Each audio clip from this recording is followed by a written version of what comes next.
Hey, I got something to say. I'm just so sick of hearing everyone complain. I know it's tough and I know there's pain, but hitting bottom is the only way to change. So I'll keep hustling, you keep struggling. Bitch, I'm humbling, keep mumbling. I'll keep doubling, you keep bluffing. You've got nothing, I'll keep hustling.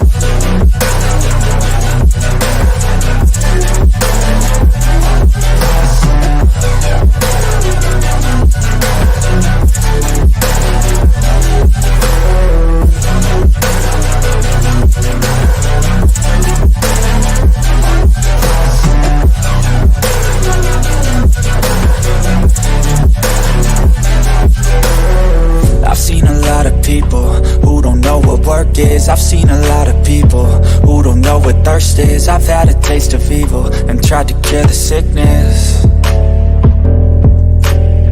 but I just keep my head down and focus on the facts. I'm setting down gravel while you just follow the path. I'll lead them into battle while you're just too scared to act.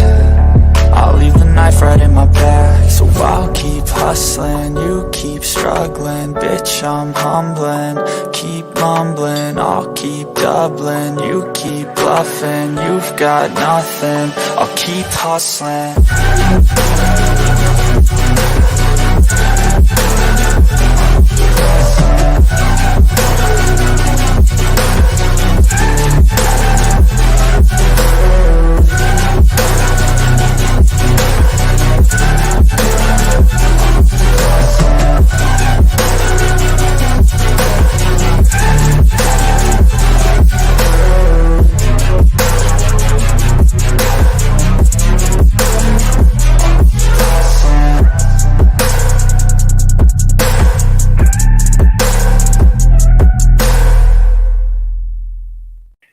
Hey guys, what is up? What is up? How's everyone doing this Monday night, at 8 o'clock? I'm here with the biggest Eagles fan on Twitter that I know, Tom Steaks.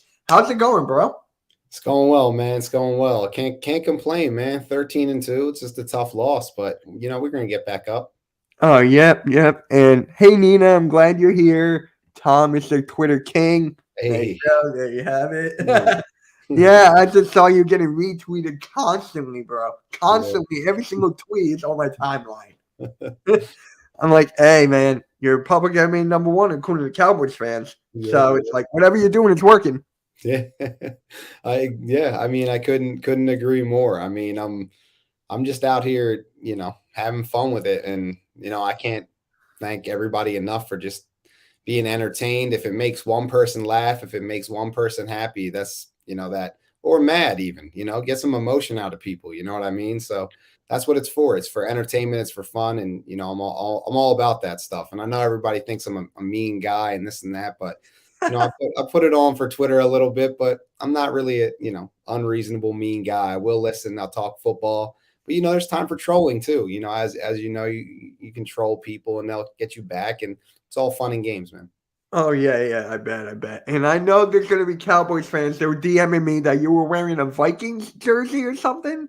Yeah, so, I mean, for anybody who doesn't know this, from age when I was 10 years old, I got really into rap music, and I was always into writing. So I started writing poetry and writing my own rap music. And by 20 years old, I was recording my own rap music. And from 20 to 25, I was putting music out, and was kind of before the era of social media really blowing up the way it has. And so that was back in I'm 33. So that was back in, 2010, 2011, 2012. And so over the pandemic, my one of my buddies, one of my best friends was like, you should come out with more music. I was like, it's a good idea. It's the pandemic. Why not? So we were drinking a little bit, and I said, I'm going to buy a mic right now. I went online, I bought a mic, I set it up. I know how to do it. I have friends that shoot videos. I have friends that do recording, all that. So it was super easy for me. And I put a video out, and I wore the Randy Moss jersey in it because one of my lines in the verse, I say a line about Randy Moss. So I literally said in the verse, I'm wearing a Randy, like I said, I'm wearing that 8-4, which I'm talking about a Randy Moss jersey. And so I wore it for the video, and I mean, they found it and now they're acting like I'm like at a game, like cheering for the Vikings. Like, come on, Randy Moss is a legend. So I'm just rappers wear throwbacks and jerseys or in videos. I'm sorry, it happens. So, Yo, I gotta hear some of your tracks, bro. I gotta hear. For sure. I'll send you some on Twitter. Yeah. Oh yeah, definitely. Yeah. And maybe you can rap something for our hardcore sports. Hey, we need more music, bro. All right, yeah, there we go. I could do a custom song, Eagles song for you. I've always wanted to try something like that. So, yeah, man, absolutely. I just have fun with it, and I think you'll be surprised. I think a lot of people are surprised when they see it. They're like, "Dang, he's actually kind of good." But obviously, a lot of haters too. They're gonna say the opposite. So, yeah, it is what it is. So let's talk about the music some more. How'd you get into rapping? Because I'm actually kind of interested in this now. I mean, yeah, absolutely.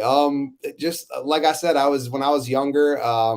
Me and my friends just loved rap music. Like that's just we all loved it. And there were 8 Mile when I was a kid. 8 Mile came out, so Eminem was really influential in that freestyle battle. Like we had a phase. I guess it was a phase for everybody else where we kind of were battling, like just little. We didn't. When I was growing up in the early 2000s, technology wasn't as popular. Like we didn't have as much. We were outside a lot more. So what do kids do? Like mess around, like freestyle battle in the backyard, things like that. Like we had like a phase of that. And I kind of just stuck with it. I was always the best.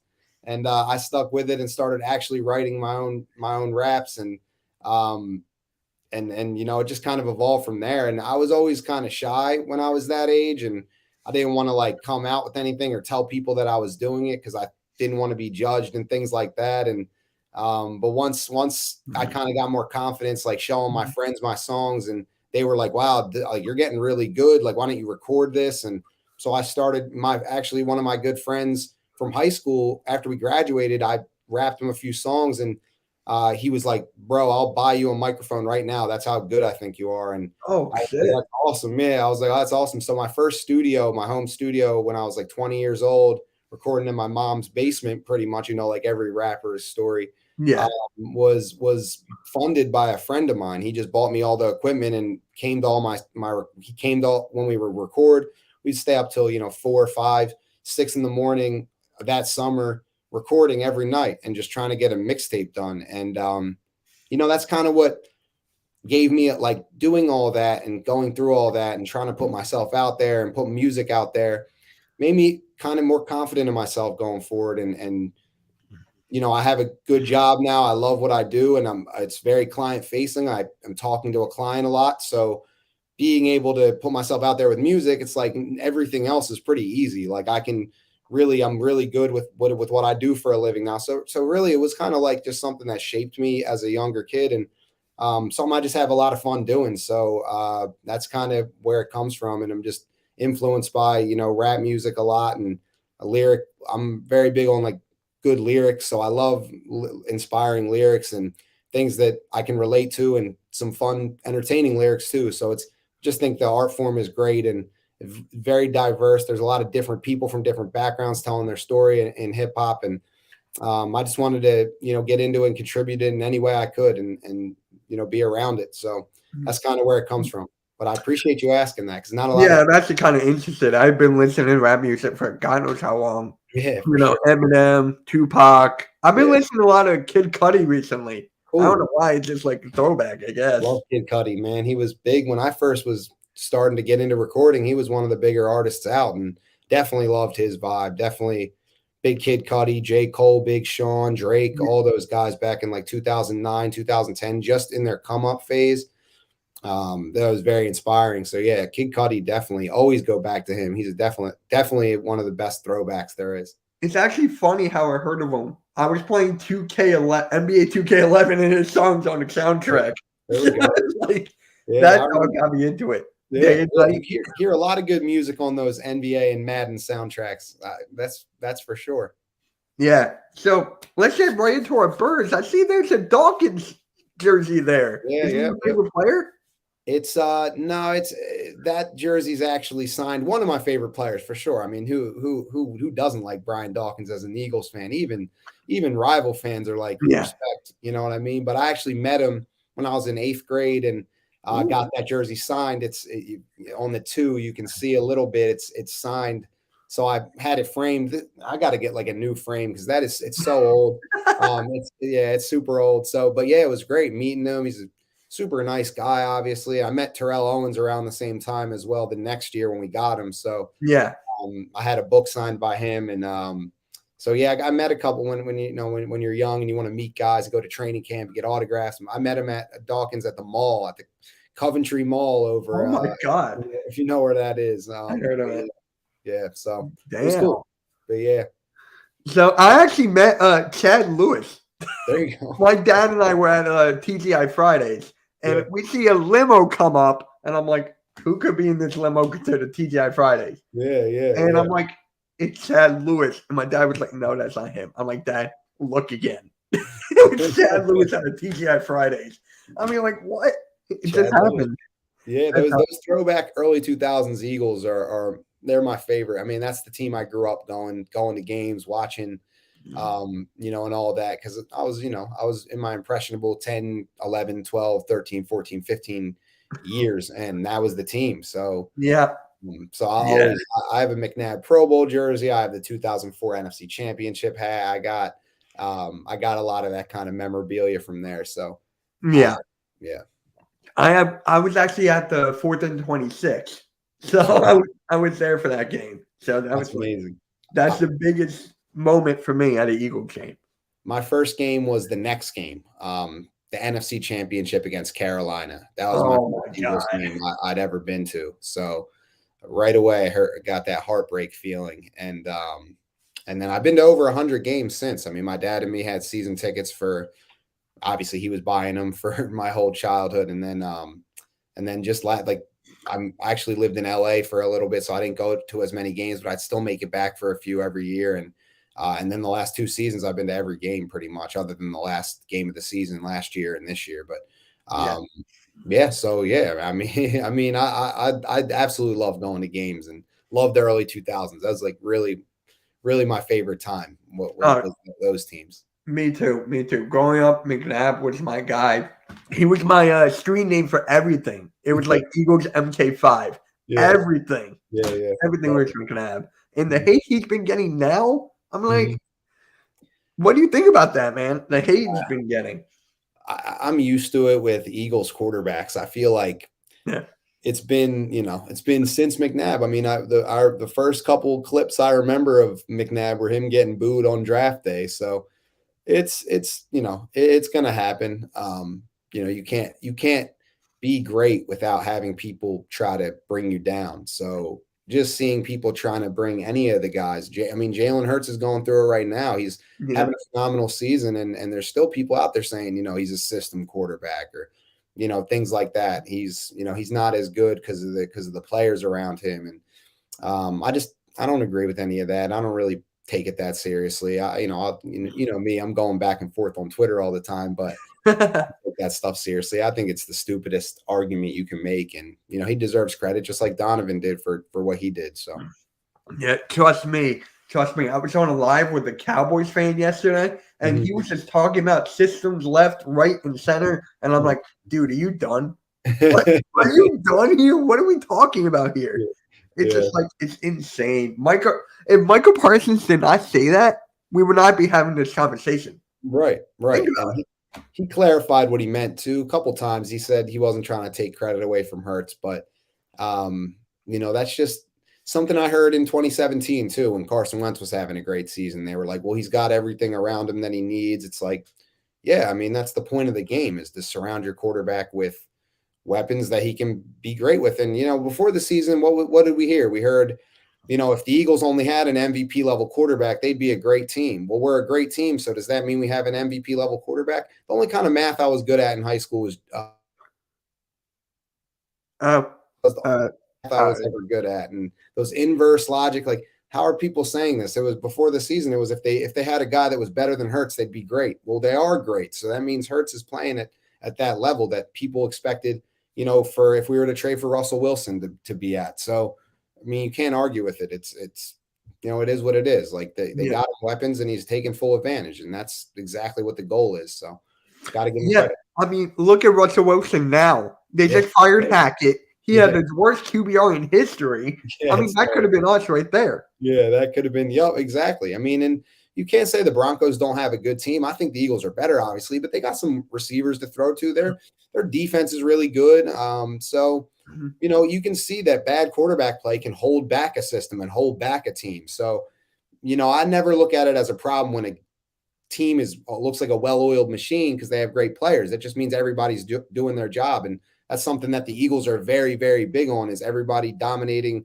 Like Jalen Hurts says, everybody dominate their box, and that's exactly what the Eagles do on Sundays. They prepare throughout the week well. Like, you can't take credit away from it. You can ask any Cowboys player about how good the Eagles are, and they'll tell you there's a great team over there. And same with the Eagles to the Cowboys. So all this, trying to discredit guys because of this and that is it's kind of foolish and childish, if we're being honest. And all that really matters is the playoffs and making it, making it count in the playoffs when it's do or die. And that's, we split the season series, and it's time to get serious now. So yeah. So that loss didn't really mean much of anything, did it? I don't think it did. And a win wouldn't have meant much to me. That was never 2-0 against the Cowboys. Would have just been fun to talk about on Twitter. But at the end of the day, we're going to be judged on Super Bowls, because reality is we don't have 5. We can't just say, well, we have 5, so it's all good. We got to win. We just beating the Cowboys in the regular season isn't good enough for us. So we got to get that Super Bowl count up, and that's the goal. So I'm hyped. I'm hyped for Jalen to come back, and I'm ready for a playoff run, man. It's been a while since I've seen a playoff game in Philly, obviously. So I'm hyped for it. I'm ready. I got tickets to that too. I spent a pretty penny on it, but I'm in there. So nice. Who are you going with? Going with a buddy of mine. We've been to all the games last year and this year, and good friend of mine, and we're just we feel like we're we're part of the reason, not the reason, but our good luck is. And our energy is bringing into the team. So we want to keep it going and superstition. So, yeah, it's been 30 years. They can't say that either. Yeah, you're basically right. 26 years. I had this big debate a couple of days ago. I was 1 year old when they won the last championship, won the last Super Bowl. I was 1. I'm like, come on, bro. Like, really? Yeah, it's been a while. And a lot of them were the same age, 1, 2 years old, maybe 7, 8 years old. And that's not to say the Super Bowls didn't count, but like I said in that video I put out a couple weeks ago, bragging rights expire. You can't just brag like you're the reigning champs for the next 25 years. Like, it's, live up to that standard and earn it, and then talk about it. I don't know I don't know how that sits well with them, that they're like, well, we have 5 Super Bowls, but we just lost in the wild card round as the 3 seed at home. Like, that sucks. That doesn't make it better that you have 5 Super Bowls. I don't want to lose. Like, I'm kind of glad we don't have that kind of content attitude about it. I'm glad we're hungry in Philly. It's fun. It makes it more fun. There's an urgency and an excitement it feels different than what Dallas does. You know what I mean? It feels like Dallas is always, falling back on, we have 5 Super Bowls. So we still have more rings and da-da-da. And it's like, well, I'm looking forward to this season and what we're doing this season, because at the end of the day, that's what matters. That's going to get you bragging rights, not the fact that you were good 25 years ago. So playoffs or bust, man. Playoff run or bust. Yeah. So it's basically, I forget who said it. It's like, let's say you win. Oh, wait, I think it was you who said it. Like, let's say you win an award-winning burger or something. Was that was you? Yeah. That was actually you. I'm like, wait, what? I know someone said that before. Yeah. That's that's what I've been saying. I said it last year too. And, the Eagles weren't as good last year, so my stuff wasn't hitting as hard. But last year, it is what it is. If you go to a restaurant and they're like, we had the best food in 1995, are you going to eat there? Are you going to go try to find food that was the best this year? You know what I mean? It's like, bragging rights don't extend that long. You can't just keep saying you're this and you're that if you haven't won in a while. And in 2022, Coles is a big time talker on Twitter, but 2022, nobody has part of my network. So it's like, I know. Coles, listen, in 2022, nobody's champ yet. So let's get to the point where we're champions. And they all say this year 2000 stuff. All I care about is this year, brother. That's all I care about. So let's see what happens this year, and then we can talk about it in the offseason. But I'm not talking about 1995 when we're in a playoff race right now. Like, we're going for a Super Bowl right now. So are the Cowboys. So I'm not talking about results from 1995. Who cares? We know what happened back then. You guys were great back then. All respect. But this is 2022, my man. Come on, let's go. Let's pump it up for this year, not 25 years ago. I'm ready. Hey, I am happy we both are successful this year. Yeah, makes the rivalry better, and everybody should be. So maybe we get a third matchup, but I love it. I love it. I love want a third matchup so bad. Yeah, That's what I everybody want. does. Who wants it more than ever? The NFL. Roger Goodell wants it more than ever. So. Oh yeah, definitely. So we're gonna get all the flags. That's why Gardner Johnson is being brought back this Sunday against his former team. Yeah, I mean, you can't make this up. Yeah, yep. You really can't make this up. Yeah, the storylines are out of control, man. And I'm ready for CJ Gardner Johnson to come back. He's a big part of our defense, and I'm ready, man. You can tell. I'm all in for 2022. We can talk about other stuff, after that. Yeah, the views will be record breaking. Yeah, that is true. That's absolutely true. Absolutely true. That would be one of the biggest games. Probably be the biggest game I'd ever been to, and that's 20 years ago in the games. So, I'm hyped, man. I'm ready, Mitch. Let's go. Dude, I am too. So, would you put Gardner Johnson in the slot since Maddox is out?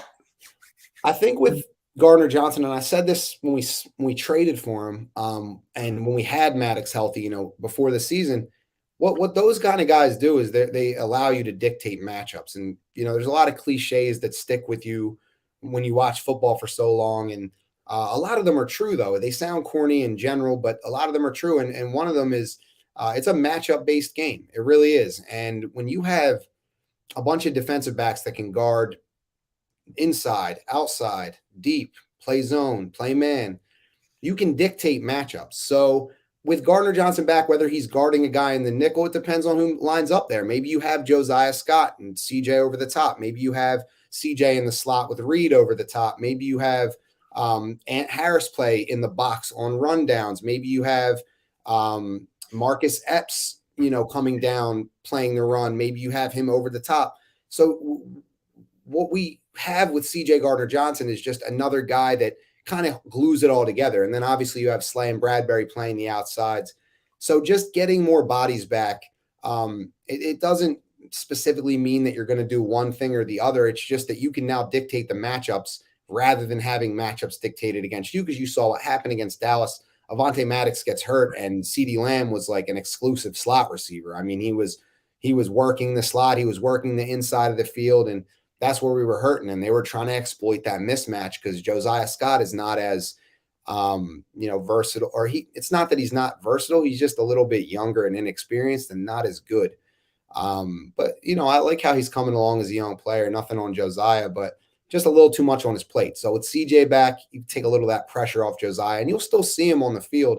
You might see a little less of him, but they can all make an impact together. And it's really about the full picture of it rather than just one guy and, things like that. So yeah, I'm excited to get CJ back, and I hope Avonte can somehow gut his way back into the playoffs, but it's going to be tough. Avonte Maddox is so injury prone, bro. It's insane. Yeah, it's rough. I hate it. It's because he's so good. I mean, he's locked down nickel corner, really, again, allows you to dictate those matchups. And he was flying around, and he just can't stay healthy right now. And he's got to get over that. We just gave him a big contract, and hopefully he can be healthy next year going forward, but we'll see.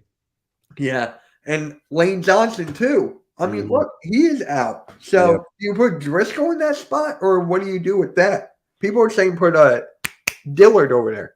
Yeah, so I think what I saw was that they're going to try Mailata at right and Dillard at left, or Driscoll at right and keep Mailata at left. And I think those are the only two options you have. And I think they're going to go with Driscoll at right, especially because I think Lane Johnson could come back in the playoffs and try to play. I mean, I don't know how it's going to go because he could re-aggravate it and decide he's got to get surgery and he can't go.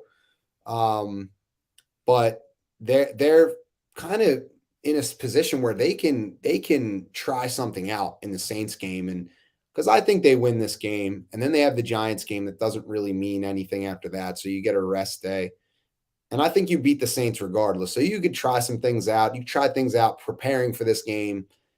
because I don't think we're going to need a backup tackle for longer than just one more game. I think Lane will try to come back, and hopefully he can go. Hopefully he can make it happen. But even if he's out the divisional round, coming back from the NFC Championship will be really big if they were to win the divisional round. So we'll see what happens. But there's a lot to think about all of a sudden out of nowhere with the Eagles and their health and all that. It doesn't put you at ease exactly, but it's just about that time that everyone starts doubting the Eagles and saying they're going to fail, and see how this team responds. There's no triumph without adversity. So, everyone's dealing with stuff. Every playoff team's dealing with injuries. Every team's dealing with their own problems. So, no excuses, just figure it out. And we move.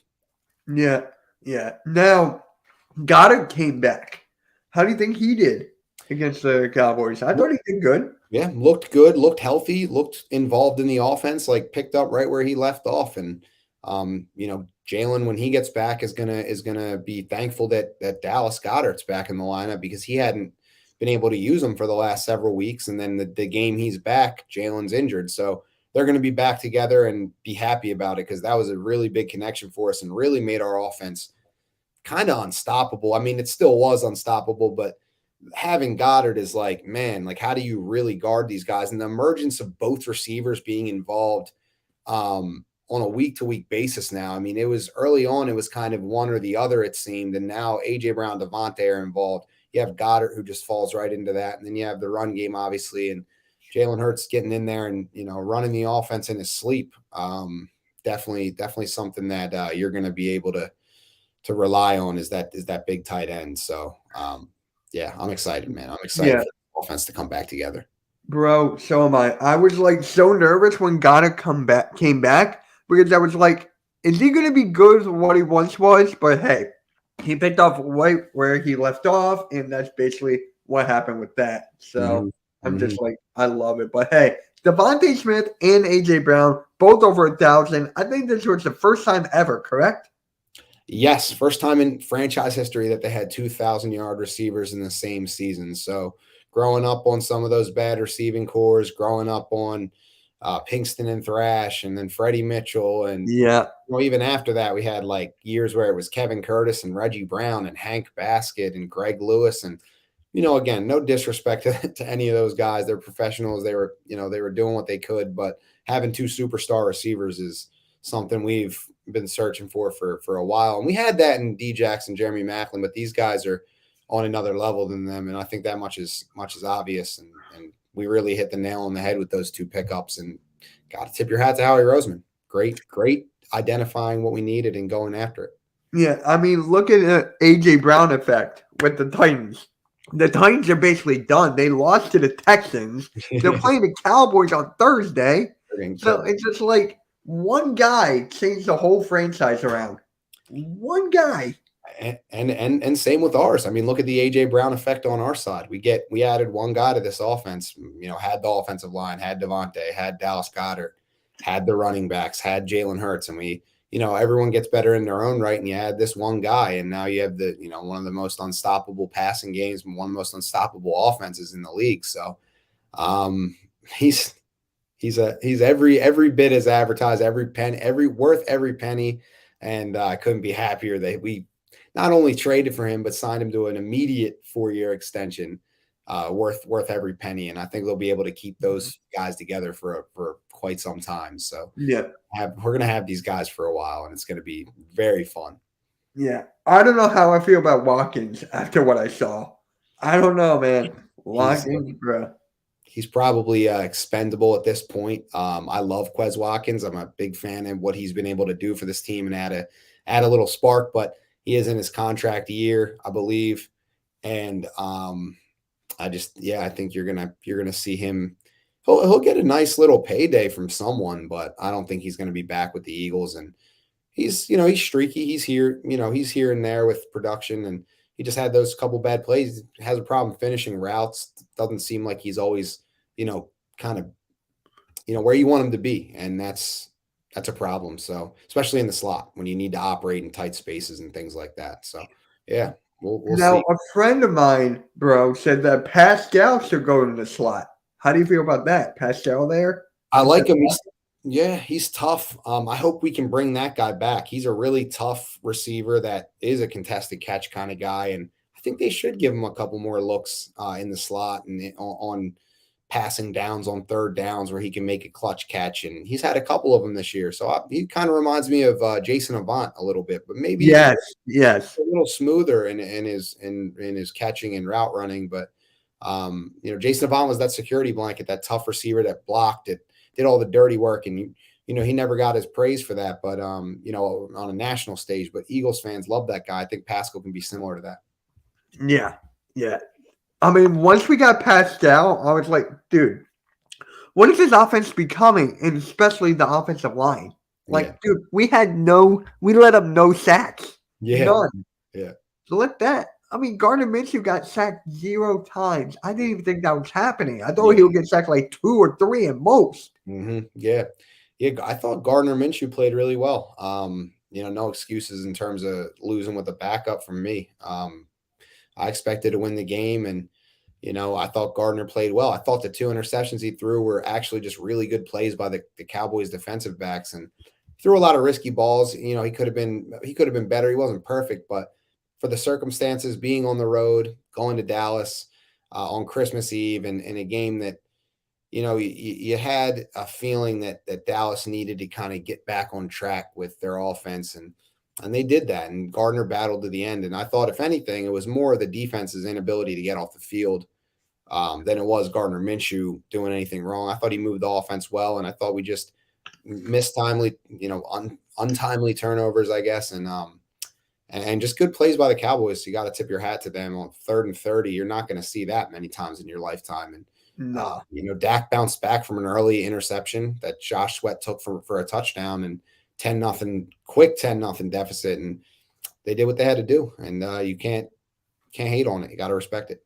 Yeah, you really do on that. But bro, just this team, I didn't think we were going to go 11. That's 13-2. I didn't even think. I had us going 11-6. Same. I had 11-6 as well, and I've been telling some of my younger friends that were I think you're what you said you were 1 in 96, so you're what, 28? I'm 28. Yeah, just turned.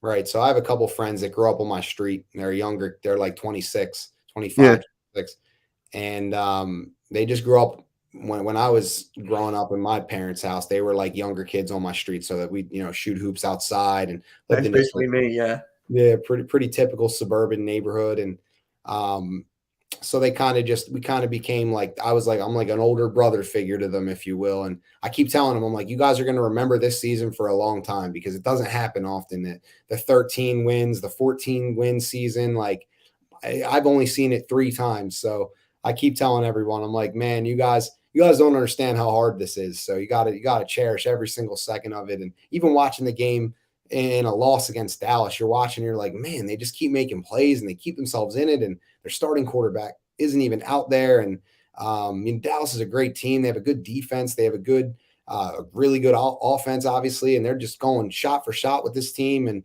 came a couple plays and, a couple bad plays and, a couple good plays from Dallas and a couple unfortunate blunders for the Eagles. And that's how you lose a game. And it's like, this team is just special. They're a special team, and they're better than a lot of people thought, I feel. And I definitely did not see this type of dominance. But now that we're here, I expect a playoff run. I expect to go to have a chance in the NFC Championship, to go to the Super Bowl and maybe even get a Super Bowl win. That's seems like a lot's got to happen for that to happen. But I see that with this team. They're special. So I'm ready for a playoff run.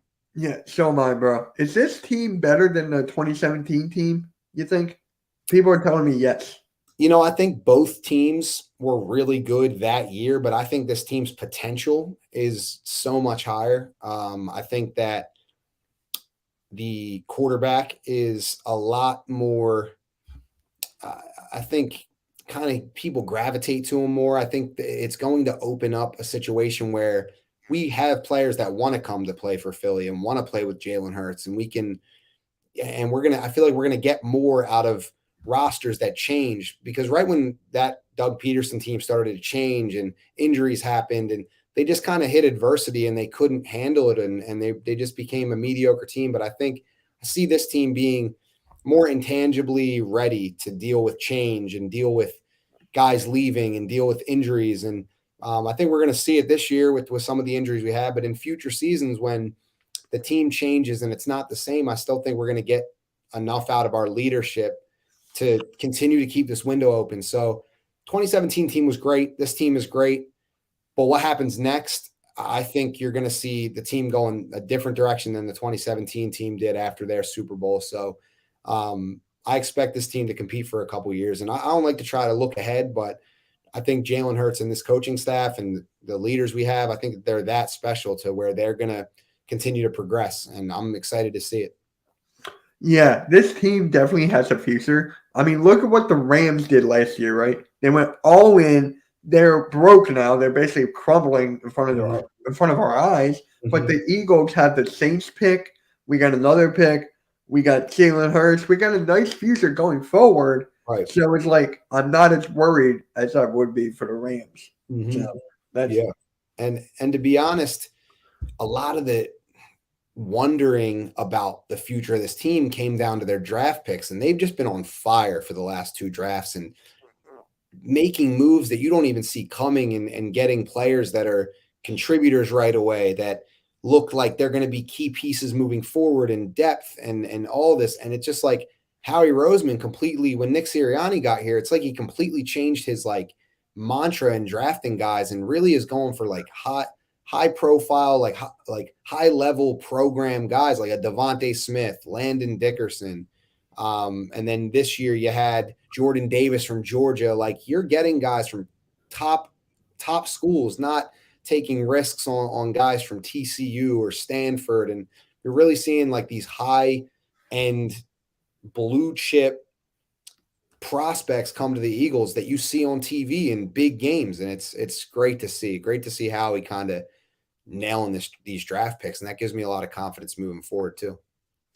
Yeah, I still can't believe we got Nakobe Dean in this draft, but we're not using Nakobe Dean at all. Yeah. Except for like special teams here and there. Yeah. So, no, you go. No, yeah, you I mean, you're absolutely right. You almost forget that they got Nakobe Dean. Like you just said that, and I was like, oh man, like that's very true. We have Nakobe Dean. He's providing depth. He's a special teams guy, and then he's going to take over. And it's great to see, man. They're hitting picks in later rounds. They're getting contribution from later round picks.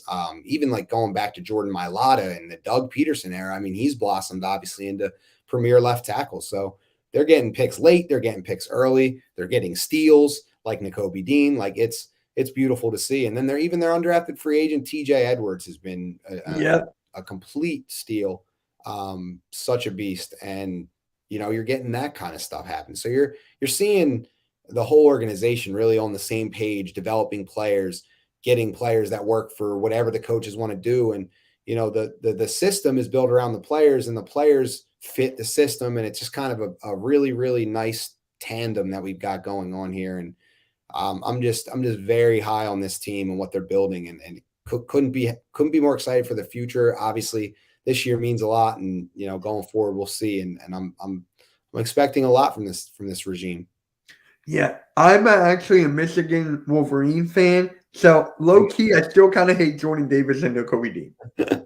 After that whole thing, I still kind of hate him to a point, but hey, I got to root for him now. So it's just like, hey, about time. AJ locked down for 3 more seasons. Smith is still on his rookie contract. Goddard will be around for 3 more seasons. That's just unfreaking believable. Yep. That. Yep. But they'll be able to extend Jalen Hurts too and keep him with those guys. So thank you, Jalen Hurts. Jalen Hurts is in here telling us great job. So but absolutely what he just said, everybody's locked up, and how he's going to make sure guys stay one way or another. And I know he will. So I'm ready for a big couple year run. Hopefully we can keep these guys, healthy and doing the right things. And like Jalen Hurts always says, keep the main thing. And that's what they do best. And that's why you're seeing what you're seeing. Now, here's a name that no one said. Miles Sanders. Are you going to keep him or let him go? That's going to be one of the biggest topics of debate, I think, after the playoffs end. And I think people will be more on the side of whatever he does in the playoffs. If he goes crazy in the playoffs, 100-yard games, no fumbles, no mistakes, provides that kind of bell cow back that we've seen pretty much all year, I think a lot of Eagles fans will be like, we have to keep this guy. But if he doesn't really stand out in the playoffs, I think a lot of people will tell you that they want a different guy in there. And the thing is, I just don't know if the truth is, I don't know if Howie Roseman's going to spring a big paycheck on a running back. I think this offensive line is great. Now you have to have a good running back behind the line still. It all works in tandem, but I think they can get one in the draft and develop. And I think that's just a position they're going to have to sacrifice in order to keep some of the more important guys, some of the more rare talents such as CJ Gardner-Johnson, Jalen Hurts, obviously. What's going on, Ryan? Good to check in with you. But yeah, so we'll see. But I think Howie Roseman's MO is not to keep a running back like that on a high payroll. Yeah, I agree with that. I agree. I mean, I was kind of tough on Miles Sanders because the whole fumbling thing last year. Yeah. And then now he started off good. Now he's fumbling again. Yeah. So it's just like, I don't know how I feel about him. If he's gone, I'm fine with it because, dude, Gardner-Johnson, Bradbury, Edwards, I can go on and on. We got 18 unrestricted free agents here. Sure, Kelsey's going to go. Brandon Graham's going to retire. Sure, Fletcher Cox is going to retire. Yeah. I mean, we got to do something here. Yeah, we got to take advantage. It's right. Hurts is about to get a big contract, like Phil said, and we have to take advantage of this team because this is not going to be the same in the future. It doesn't mean they're not going to be good. We have to see, but we have some pieces to fill in, like Cam Jurgens. We're expecting big things out of him. We're expecting big things out of Nakobe. Jordan Davis is expected to have a bigger role, get more acclimated to the NFL and things like that. So I mean, that's why you have to draft well, and you have to, that's why you draft guys high and in positions where they might not be starters right away because you're preparing for the future. So yeah, we're gonna see a lot of changes on this team in the next couple of years, and Miles Sanders might be one of them, and Bradbury and CJ and TJ and those guys you're gonna have to make decisions on all of them because there's no way you're gonna keep every single guy. So things are gonna change, and we're gonna have to figure it out. Now we got a Saints fan in here. Juice, he's he hates the Saints, he hates to admit it. So it's like, thank you for your first round pick, thank you for Gardner-Johnson, and that's it. So Bradbury, he's getting kind of old when you say he's getting up there in age. So would you draft a corner if we had the 5th or 10th pick around there? I mean, it depends who's there. I think Howie's been really good staying true to his board and not forcing it. You also have Zach McPherson, Josiah Scott, obviously, and then Avante and Slay.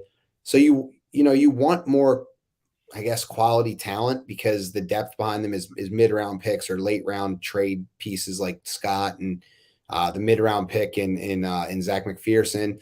But you hope that those guys can, develop and play bigger roles in the future.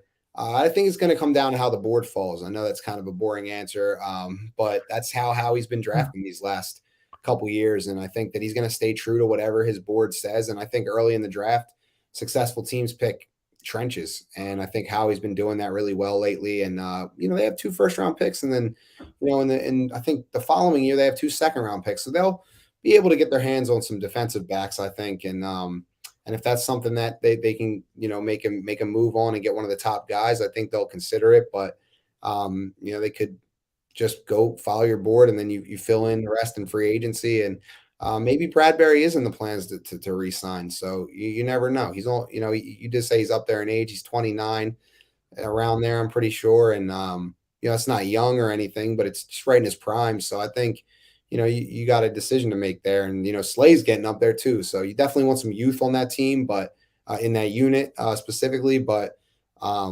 think they're gonna follow their board for sure. And if corner's on the board, then sure, absolutely.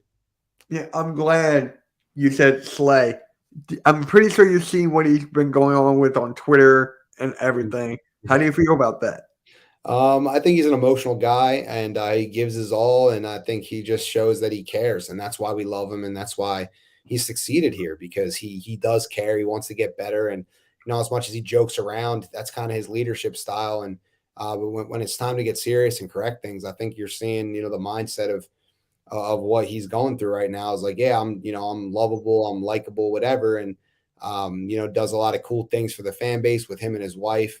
But, he had a bad game and, he got beat a couple times in the last few weeks and hasn't really, been his usual self that we're used to in the last few weeks. So I think he'll go back to, he'll go back to the film room and he'll check it out and see what's going on. And I think he'll make corrections. And I think he's ready for a playoff run. And I think you're just seeing the emotions come out and he wants to be great. He wants to show people what he can do. And I think that's what makes him so great. So I'm looking forward to seeing him bounce back and get a big pick, maybe a pick 6 pretty soon or a fumble recovery or something. Yeah.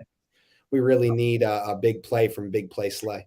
Yeah. People are telling me that they're kind of mad that he made the Pro Bowl.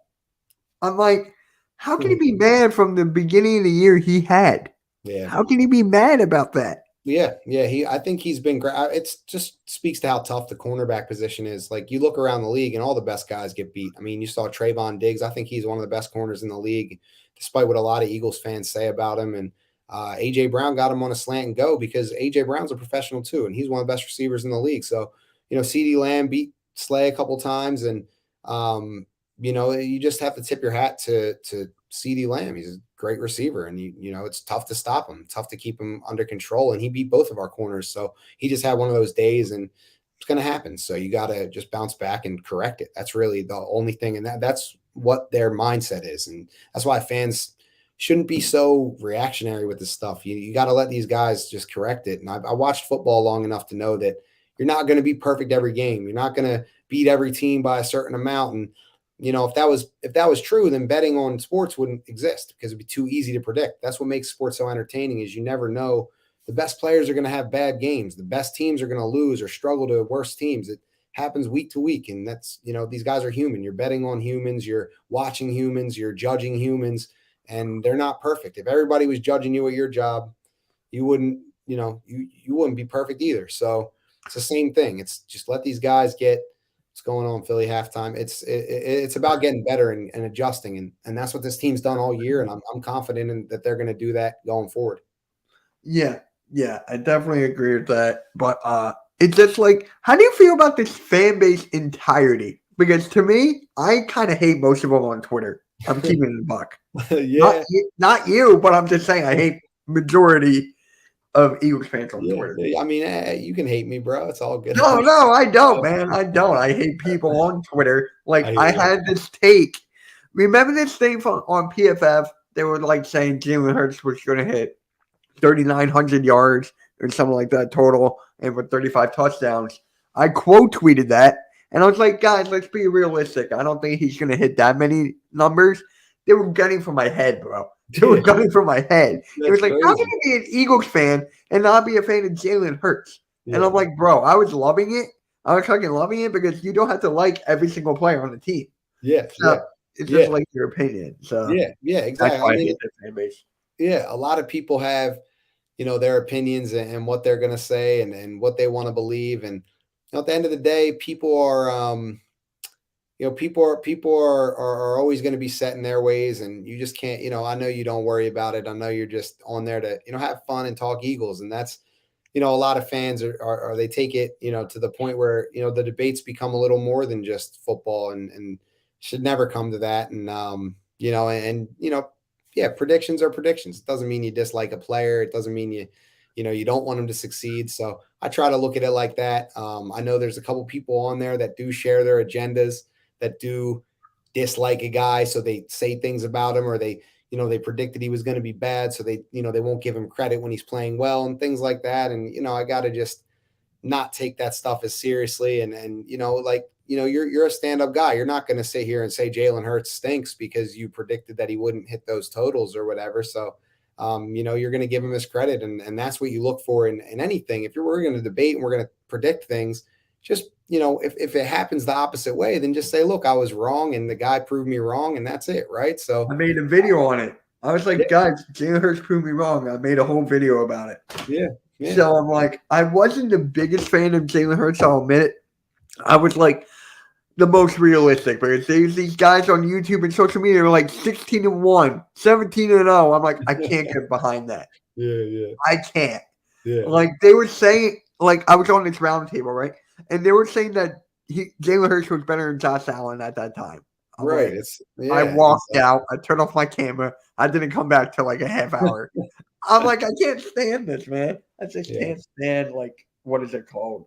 Delusional. Yeah. I was inside. I hear you. But at the same time in sports, that's what makes it so fun is it's unpredictable. And you could say something that sounds so ridiculous at the time, and then it comes true and you're like, man, how did that happen? So, obviously right now, Jalen Hurts looks like he's on that level. And that's what's crazy is that there were people that were saying he was, and everyone's like, man, that's big expectations for a kid that just looks like he's just learning. But just goes to show you that random things can happen and things that are unexpected can happen. So yeah, I try to keep the most open mind I can, but not too crazy about making things more than what they are when people give their opinions. It's at the end of the day, the beauty of it is the games are played from September to February, and you get to see all the things that you thought before the season come true or come false, and adjust what you see as you go along. So that's the beauty of it is that there's a solution at some point, and all you can do is laugh at some of the things. I mean, I had a lot of bad takes. I was a big Carson Wentz fan. I thought he was going to be the franchise, right? And that's what everyone thought, and he kind of didn't work out that way. So you just got to keep learning as you go. And I thought Kevin Cobb even had a shot to be the franchise quarterback at the time. So I didn't have that. I had Jeff Garcia to a point. There you go, Jeff. I had like a bridge. He'll be like the bridge quarterback. I said. Yeah. So I'm like, all right, that worked. But, yeah. So do you think Jalen Hurts deserves MVP, or do you think they're going to give it to Mahomes or Burrow? I think Pat Mahomes is going to win MVP. The injury kind of took us out of consideration, I think. And the fact that he missed a game. And I think if he would have stayed in, he would have beat the Cowboys, had a big game, and they beat the Cowboys, and he really would be like the guy going forward, like really have the inside track to it. But yeah, I mean, deserve it wise, I think Jalen deserves it just as much as a Joe Burrow or a Pat Mahomes or a Josh Allen or any of those top quarterbacks. But who wins the award, there can only be one. And I think it will be Pat Mahomes, and he deserves it just as much. So if not more than anybody. So I'm a huge Pat Mahomes fan. So I'm not mad to see him win it, but I did want our guy to get it. And next thing you know, we're gonna be rooting for the playoffs and playoff wins and Super Bowl MVPs. So that's next up. And I'm just I'm hoping that that's what we're aiming for. And I would have loved MVP, but there's bigger things out there. So yeah. Now Tua could have got it if he didn't get his third concussion this year. Yeah, he's having a phenomenal year. Concussions. Like I know, yeah. I feel for him, man. He's having a great year, and I can't be more sick for him right now. Just seeing that, because I was a bit. That's another guy I said stunk. I didn't think Tua was that good, and he proved me wrong. He's a ball player, so hate to see that for him. Really do. Now people are saying on Twitter like Tua and Hurts debate that's still going on. Yeah, that whole benching back in college was a big topic of discussion, as if it mattered at all. Obviously, we see now that both guys turned out to be good, and end of the day, Alabama had two great quarterbacks on the same team.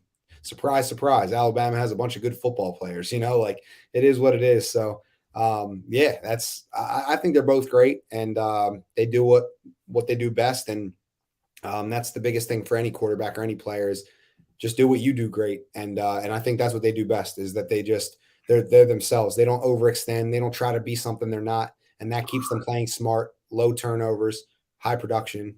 And that's what they've done all year. So I love seeing it. Yeah. So we got the Saints on Sunday, bro. I am excited for this game, but we can't look past them. I know they're kind of been on a downhill. Kamara is still a top running back in this league. Sure. So how do you feel about going into this game? Feel good. I got tickets for it. Obviously, like I said, I've been to all the games. So the fact that we lose to Dallas, yeah, it hurts, but all that means is that this game matters, and I've had tickets for it for quite some time now. So happy that it means something. I'm not going to a meaningless game, and I think Jalen Hurts might give it a go, and him running out of that tunnel is going to be electric if he's going. But even if Gardner Minshew plays, no excuses. The Eagles are a better team. Can't overlook them. Saints, they play up to their opponent. They play hard. They don't, there's no quit in the Saints, and that's for most of the teams in the NFL. Everybody plays hard. Everybody can give you a fight and a battle at any given week. So you're right, Alvin Kamara. I think Andy Dalton being a veteran quarterback, that matters.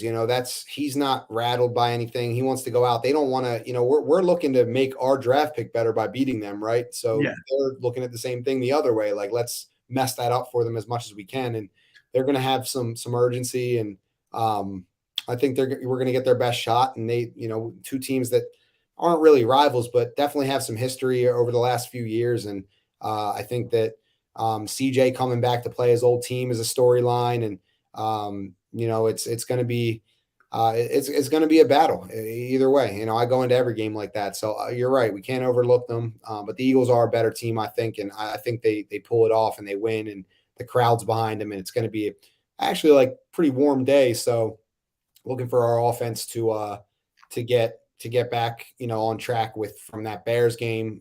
Didn't look good outside in the cold. And I think in Philly, it's going to look a lot better as it did against Dallas too, without the turnovers, hopefully this time around. Oh yeah. Yeah. And it's funny how Howie Roseman keep on screwing him over time and time and time again. I mean, when do the Saints ever learn? Yeah. Right. They keep it. How people always say Howie's got to have some dirt on somebody in that front office. And I think that I think it looks like he gets over on them more times than not. So yeah, I mean, keep it coming. It's just insane. So you have any hot takes for this game? Hot takes for the game. Let's see. Well, I mean, I think Jalen Hurts is going to play. So that's my hot take. I think Jalen Hurts is going to play, but I'm gonna predict that CJ comes back and gets an interception. Right off the bat, comes back first game back, and he gets a pick. Now, if those two guys don't play, Jalen and CJ, if they end up not playing, somehow it's ruled out throughout the week or whatever the case is. I'm gonna say Hassan Reddick gets 3 sacks. Let's go with that. Hassan Reddick 3 sacks. Mine was 2. 2? Mine was 2, but I'll go with you 3. I'm going 3. I'll go with you then 3. 3 sacks for Hassan Reddick. He gets what? I think he has 14 right now. Yeah. 17 sacks. That would be an amazing season from him, because I don't think he's going to play if the last game doesn't mean anything. Give him a nice break, and I think the break will help. So I hope we get this win. And yeah, I'm looking for a big game from the defense, a bounce back from the defense. So hopefully they get 3 sacks from Hassan Reddick, and then maybe 2-3 turnovers, 2-3 interceptions, maybe a fumble recovery, something like that. So the defense needs to come out and take the ball away. And they kind of owe us one for some of the lapses they had against Dallas. And I think that's the best way we can win. Yeah, the defense, I mean, especially Jonathan Gannon, bro. Do you hate Jonathan Gannon as much as me and some of these other Eagles fans? I mean, I think that he could adjust a little better to some things, but I wouldn't say I hate him. I still expect players to make plays. Sometimes I think that he gets kind of thrown under the bus for some of the lapses that are on the field, or who he has to work with. I mean, you see when he had all the talent on the defense healthy and things like that he's obviously, calling it. But at the end of the day, like I said before, I'll allude back to it. They're professionals on the other side too. So guys are going to make plays, guys are going to get beat. And I think it happens. And I think Jonathan Gannon's been more good than bad this year. So I'm going to give him credit for that, and just hope that, you're guessing out there against these guys. You're most of the time you're guessing what's going to work. And in hindsight, it's easier to look at than when you're calling it. But I think, with some of these guys coming back from injury, I think Jonathan Gannon will tighten it up, and he'll take, suggestions from his coaching staff, from the collaborative effort with the players. And I think they'll get back on track. Yeah. Yeah. So for me, I got to go for my score predictions now, I got to go 28-10, man. I don't think the Saints can do it on this defense. I really don't. So what do you got for score predictions? I like it. I'm gonna say 30-17.